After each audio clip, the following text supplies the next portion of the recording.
Kenen kanssa?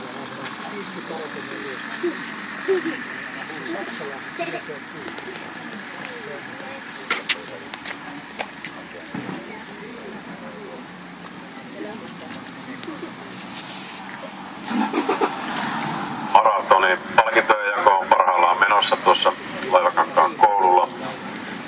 Eli siellä palkitaan 3 parasta sarjoittain. Sen lisäksi on vielä sitten nopeimmalle miesmaratonarille ja naismaratonarille 400 € ostolaajakortti tuonne halpahalliin.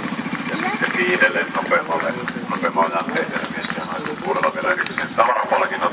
2 juoksijaa maaliin 490 ja 5/10.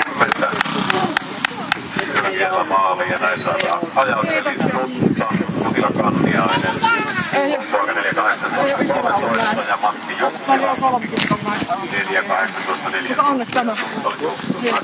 Sarjassa ja tuli siinä kolmanneksi eli palkinnoille, palkintojen jako parhaillaan menossa.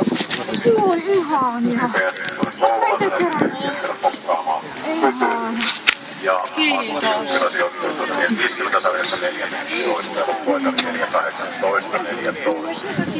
Sitten numerolla 464. Seuraava juoksija maratonilta. Siinä on punainen risti vieressä.